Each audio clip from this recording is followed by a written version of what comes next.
ॐ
नमो भगवते वासुदेवाय। ॐ नमो भगवते वासुदेवाय। ॐ नमो भगवते वासुदेवाय।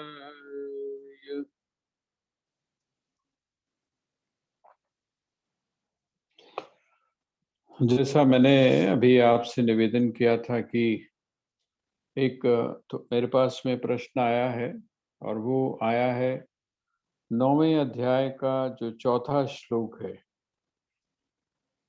मैं आपसे शुरू से ही निवेदन करता आ रहा हूँ कि अ, उपनिषदों में भी इस प्रकार के कई मंत्र मिलते हैं, जिसमें आपको ऐसा लगेगा कि जैसे विरोधाभास। विरोधाभास का अर्थ होता है कि परस्पर विरुद्ध जो कथन है, एक दूसरे की जो ऐसा लगता है जैसे एक को काट कर दूसरी चीज हमारे सामने रखी हो। जैसे आपने एक सुना होगा, बहुत प्रचलित है वो, और वो क्योंकि इसके साथ जुड़ता हुआ है जिसकी हम चर्चा आजकल कर रहे हैं, तो मैं चाह रहा था कि थोड़ी सी उसकी जानकारी भी आपको दूंगा। तो इसके साथ में बहुत जुड़ता है। जैसे कुछ लोग ये मानते हैं कि असत से सत की उत्पत्ति होती है। जो असत है उससे सत की उत्पत्ति होती है। असदेव सौम्येद मग्र आसीत। जो ऋचा है अर्थात जो एक मंत्र है, उस मंत्र का एक भाग है ये कि असदेव सौम्येद मग्र आसीत।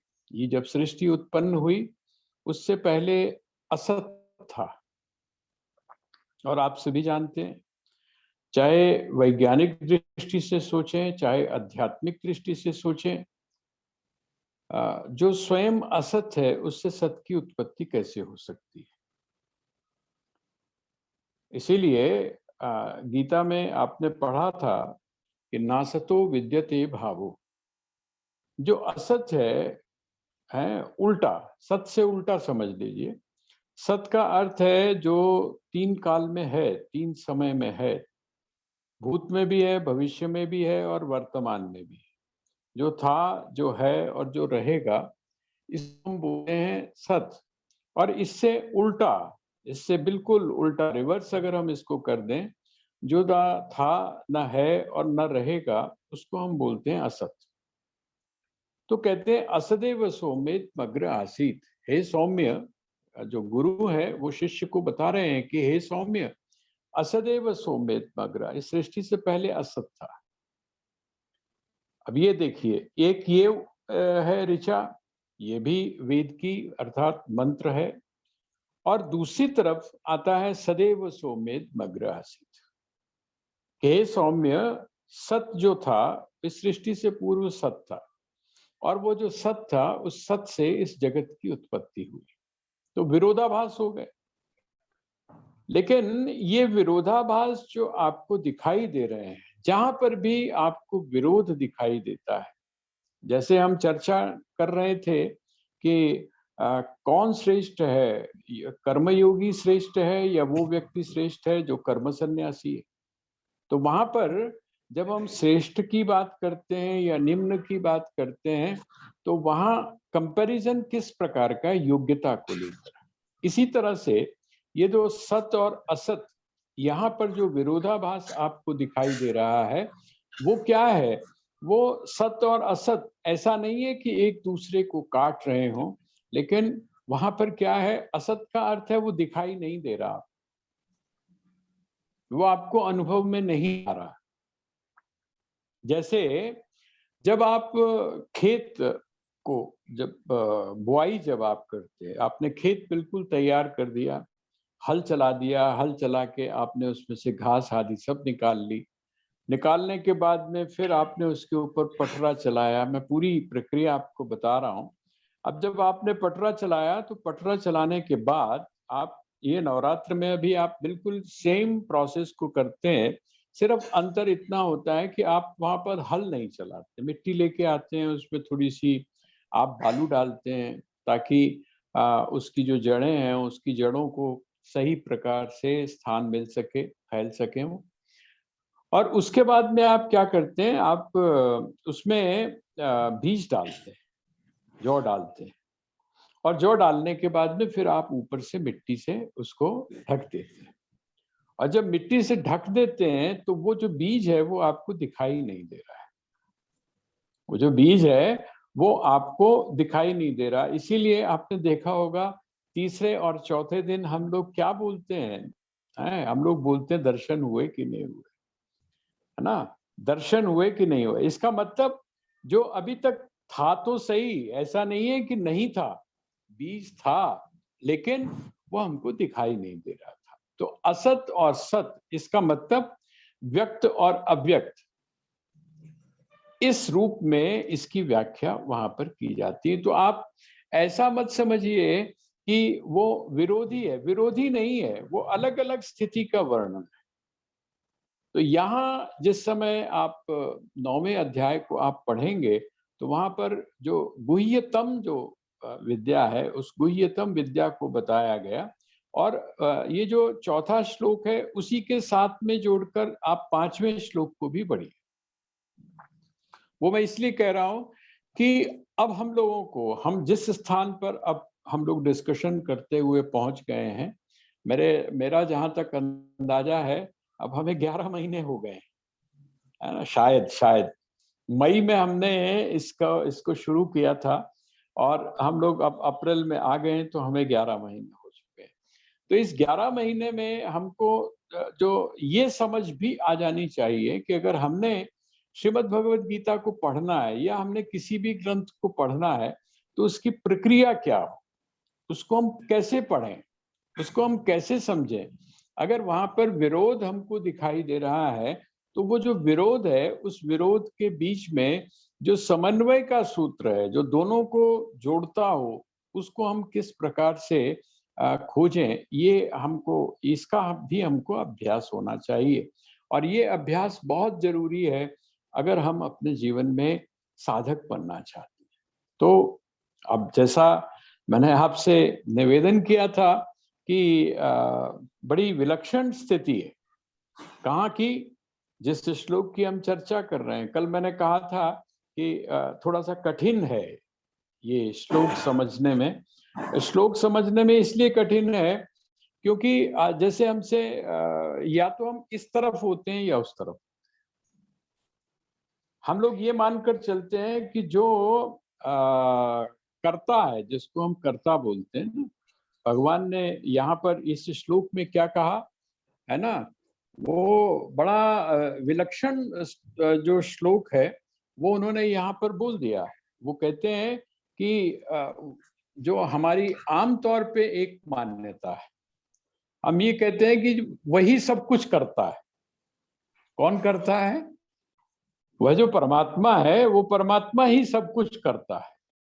लेकिन यहाँ पर तो बिल्कुल जिसको हम बोल सकते हैं कि भगवान ने पंजाबी जो बोल देना, पल्ला झाड़ लिया बिल्कुल, है ना। उन्होंने बिल्कुल पल्ला झाड़ के और भगवान एक तरफ खड़े हो गए। वो कहते हैं न कर्तृत्वम न कर्माणि लोकस्य सृजति प्रभु न कर्म फल संयोगम स्वभावस्तु प्रवर्तते। श्लोक नंबर 14, अध्याय नंबर 5। इसका मतलब क्या हुआ? भगवान जो है, देखिए ये मैं आपको इसलिए भी बोल रहा हूं क्योंकि निरीश्वरवादी दर्शन है। थोड़ा सा आप समझ लीजिए इसको। निरीश्वरवादी दर्शन है। निरीश्वरवादी दर्शन का मतलब है जो ईश्वर को नहीं मानते। यहाँ पर प्रभु शब्द का जो प्रयोग किया वो किसके लिए किया गया? वो जो साकार या सगुण जिसको हम बोलते हैं, ब्रह्म के लिए नहीं, बल्कि प्रभु का अर्थ होता है आप जिस समय प्रार्थना करते हैं ना, प्रार्थना, तो वहां पर भगवान के लिए 3 शब्दों का प्रयोग किया गया, विशेषण, ईश्वर, प्रभु, प्यारे। ये जो आप रोज जो प्रार्थना से जहां से शुरू करते हैं, यहाँ पर क्या 3 शब्द हैं, ईश्वर, प्रभु, प्यारे, विनती सुनो हमारी। तो यहाँ जो ये जो प्रभु शब्द का प्रयोग है, यहाँ पर भी देखिए प्रभु शब्द का प्रयोग। तो ये जो प्रभु शब्द है यही बताता है कि वो जो निर्गुण निराकार ब्रह्म है वो नहीं, बल्कि सगुण साकार ब्रह्म, जो सगुण साकार है। वो क्या करता है? कहते हैं कि वो इस सृष्टि को उत्पन्न करता है। इसका मतलब वो क्या है? सृष्टि करता है। तो सृष्टि के बाद में कौन सा शब्द हुआ? है ना, सृष्टि के बाद में जब आप कहते हैं सृष्टि करता है, तो वहां पर सृष्टि को क्या है? करता हुआ ना, सृष्टि का करता हुआ।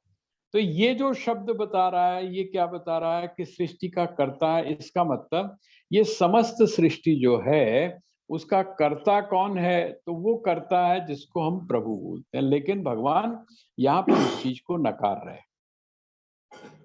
जो देखिए जो बुद्धिज्म है ना, बुद्धिस्ट, जो बौद्ध है, बौद्ध भी ईश्वर को स्वीकार नहीं करते। ये आपको बड़ा अजीब सा लगेगा है। बौद्ध जो है वो ईश्वर को स्वीकार नहीं करते, इसीलिए उनको नास्तिक दर्शन भी कहा जाता है और उनको निरीश्वरवादी दर्शन भी कहा जाता है। उनका ये कहना है कि जब शुभ जो है वो शुभ कर्म करने से आपको शुभ की प्राप्ति होगी, अशुभ करने से जब आपको अशुभ की प्राप्ति होगी, तो ईश्वर को बीच में डालने की क्या आवश्यकता है? उनका ये ऐसा मानना है। इसका मतलब वो निरीश्वरवादी हो गया।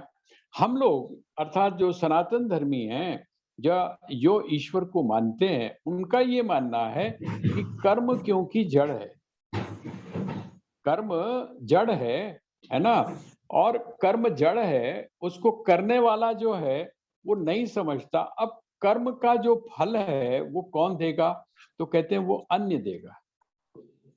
हम तो सारे के सारे हमसे कोई पूछे कि आपने अपने जीवन में कभी कोई पाप किया है, तो हम कहेंगे कि हमने कोई पाप नहीं किया। प्रत्येक व्यक्ति अपने आप को पुण्यात्मा स्वीकार करता है। इसीलिए जब कभी आता कहते हैं मैं तो कभी किसी वास्ते कुछ बुरा नहीं कीता सी, पता नहीं कितों मेरे सामने आ गया। प्रत्येक व्यक्ति बोलेगा, है ना? तो यहाँ पर वो कहते हैं कि ये पर जजमेंट अब कौन पता करेगा? चला कि जो हम हाँ जी। कर्ता बनते थे वो सबसे बड़ा पाप करते रहे। हाँ, हाँ, बिल्कुल, बिल्कुल। हुँ। यहाँ पर भी यही चीज़ है, वो कहते हैं कि ये जो आपके द्वारा जो कुछ हो रहा है, इसका निर्णय कौन करेगा? अब जो इसका निर्णय, जैसे जो जज है, जो निर्णय निर्णय करता है, वो कहीं इन्वॉल्व नहीं है। ना तो कहीं अपराध में वो इन्वॉल्व है, कहीं नहीं है। लेकिन दंड जो है, वो दंड कौन देता है या पुरस्कृत कौन करता है? तो वो जो जज है वही पुरस्कृत करता है, वही दंडित करता है। कहते हैं इसी प्रकार वह जो ईश्वर है, वो ईश्वर आपको पुरस्कृत भी करता है, ईश्वर आपको दंडित भी करता है, लेकिन वो किस तरह है? कहते हैं वो ऐसे ही है जैसे जज। इसी तरह एक एग्जाम्पल और समझ लीजिए।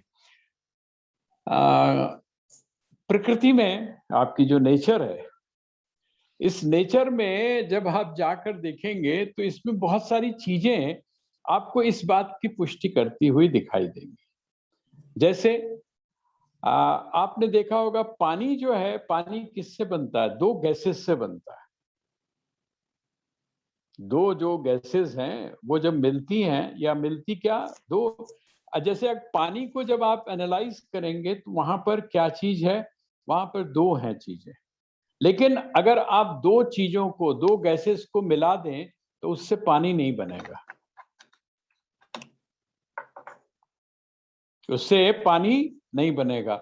अच्छा, ये जो वर्षा होती है, इस वर्षा में वो जो जो एक एनवायरनमेंट है, उस एनवायरनमेंट में आपने देखा है कि ये जो बिजली कड़कती है इसकी क्या भूमिका है?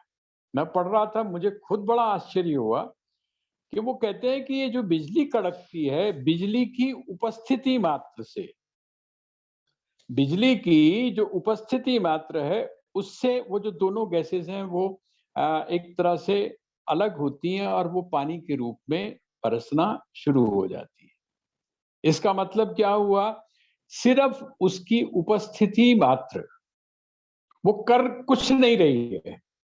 वो जो बिजली है, जिसको आप कड़क उसकी बोलते हैं, ये जो चमकती है, जो वो कहते हैं वो कर कुछ नहीं रही है। वो जो घर्षण हो रहा है वो कर कुछ नहीं रहा है, लेकिन उसकी उपस्थिति मात्र से वो घटना हो जाती है जिसको आप वर्षा बोलते हैं। एक और चीज आई, और वो बड़ी आश्चर्यजनक है। हमारे यहाँ हम लोग जैसा अक्सर हम लोग इस पर विचार करते रहे कि हमारी जो संस्कृति थी या हमारी जो मान्यताएं थी, उस मान्यताओं में बहुत सी चीजें ऐसी थी जिसकी विवेचना नहीं कर सकते, बौद्धिक रूप से जिसकी विवेचना नहीं कर सकते, लेकिन वो यथार्थ थी।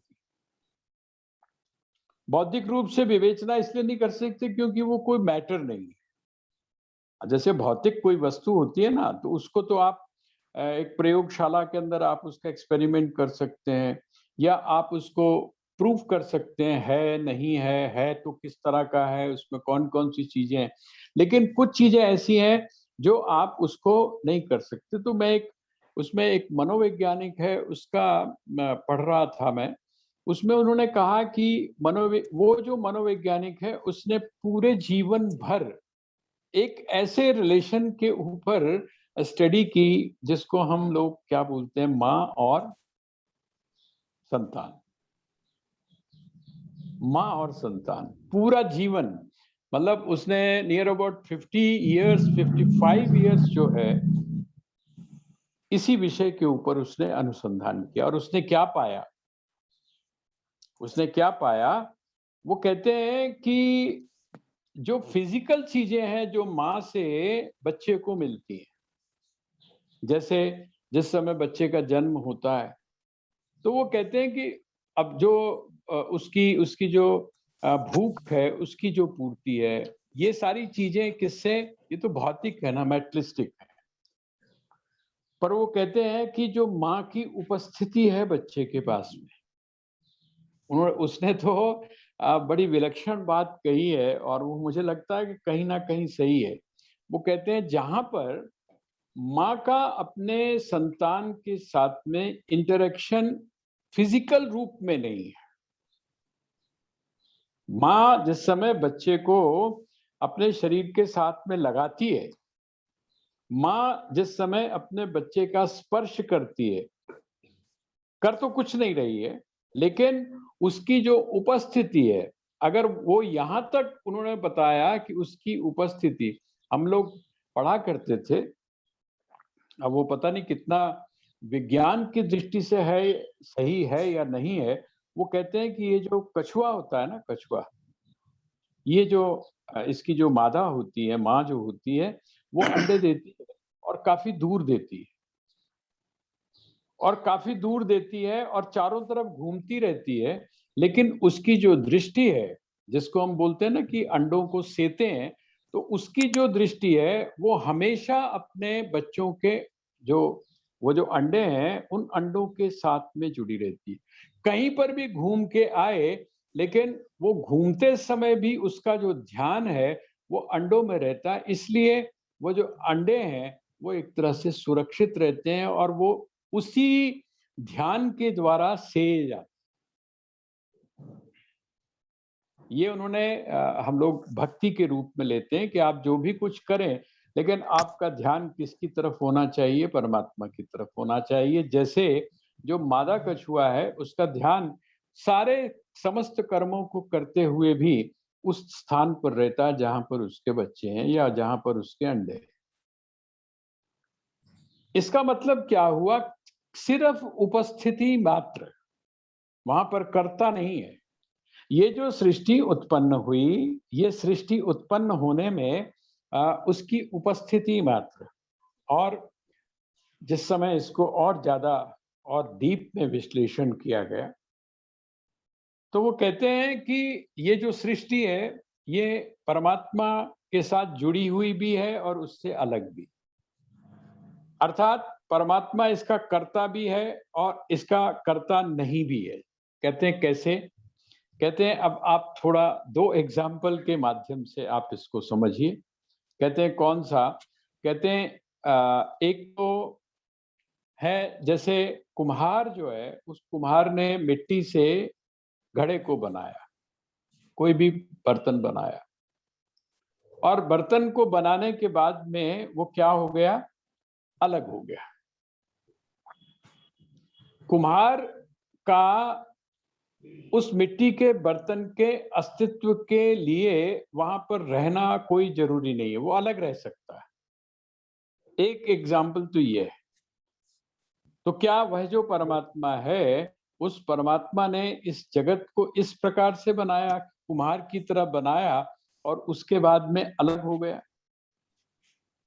एक दूसरा एग्जाम्पल है, वो कौन सा है, वो आप लोगों ने देखा होगा, भगवान नटराज का एक उदाहरण देते हैं।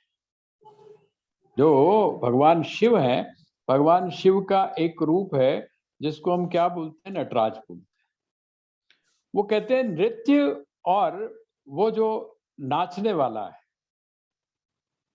जो नृत्य है, नृत्य क्या है, तो कहते हैं वो जो नाचने वाला है, अर्थात जो नर्तक है, उस नर्तक की अभिव्यक्ति है। अच्छा, जब वो नर्तक रहता है जब तक, तब तक वो नृत्य भी है। और इस दृष्टि से नर्तक अर्थात नाचने वाला और वह जो नृत्य है, ये दोनों अलग अलग है। लेकिन यदि वो नर्तक चला जाए, नर्तक यदि वो चला जाए, तो जो नृत्य है वो रहेगा? नृत्य नहीं रहेगा। इसी तरह से इसका मतलब क्या हुआ? वहां पर नर्तक की उपस्थिति बहुत आवश्यक है, ये नृत्य के लिए। कहते हैं इसी जो परमात्मा है, उसकी उपस्थिति मात्र से, उसके रहने मात्र से ये सृष्टि सारी की सारी जो है वो चल रही है। इसी को हम लोग क्या बोलते हैं? इसी को हम प्रकृति बोलते हैं। इसी को प्रकृति बोलते हैं। ये प्रकृति कैसी है? तो हम उसके लिए एक समष्टि शब्द का प्रयोग करते हैं, समष्टि प्रकृति। समष्टि प्रकृति का मतलब हुआ वो जो परमात्मा ने जिस प्रकृति को बनाया, वो समष्टि प्रकृति है। पूरा जो विश्व है उसकी जो प्रकृति है वो समष्टि प्रकृति है। और एक प्रकृति कौन सी है? हमारी और आपकी है, क्योंकि हम इंडिविजुअल भी है ना। हम एक इकाई के रूप में जो जी रहे हैं, एक प्रकृति हमारी है। इसलिए वो जो हमारी जो प्रकृति है वहां पर कर्तृत्व का अभिमान आता है, वहां पर देह बुद्धि की बात आती है। इसका अर्थ यह हुआ कि वह परमात्मा क्या करता है? वो परमात्मा इस समष्टि प्रकृति को बनाता है और बनाकर एक तरह से उस नर्तक की तरह उसमें बस उसका अस्तित्व रहता है। वो रहता है इसलिए सब कुछ चल रहा है। अगर उसको आप हटा दें तो कुछ रहेगा नहीं। लेकिन उसकी जो उपस्थिति है, उसका वहां पर जो है, जिसको हम है बोलते हैं, उसका रहना मात्र ही इस सारी क्रियाओं को चला रहा है। और इन सारी क्रियाओं के पीछे वो न तो करने वाला है, ना वो करता है, ना वो कर्म है, और ना ही वह कर्ता और कर्म का जो परिणाम है, जिसको हम फल बोलते हैं, ना ही वो फल है। वो सारा का सारा किसका है? वो हम हैं। हम का मतलब जो इंडिविजुअल है।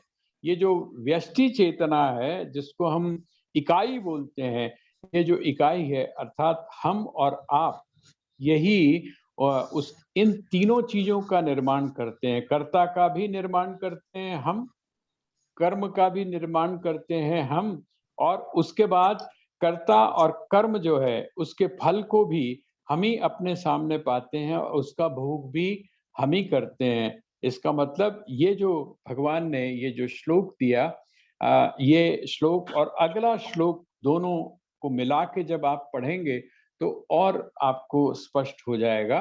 न कर्तृत्वं न कर्माणि लोकस्य सृजति प्रभुः, न कर्म फल संयोगम स्वभावस्तु प्रवर्तते। आपका जो स्वभाव है, आपकी जो प्रकृति है, वो प्रवर्तते, वही प्रवृत्त होती है। अर्थात वही कर्ता भी बनती है, वही कर्म भी बनती है, और वही फिर आपका जो कर्म फल है उसको भी बनाती है, और वही फिर उसको भोगती भी है। तो ये स्वभाव है। अगला श्लोक जो है वो इसी के साथ जोड़कर आप देखेंगे।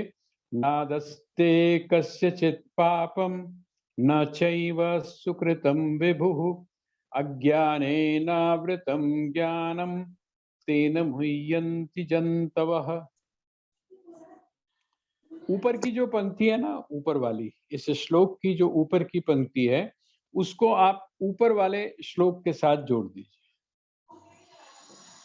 वो कहते हैं, ऊपर जो उन्होंने कहा, न कर्तृत्वम न कर्माणि लोकस्य सृजति प्रभु, ये बात बोल दी कि ना तो वो करता है, ना वो कर्म है, न कर्म का फल है। और जब वो करता नहीं है तब वो फिर भोगता नहीं है।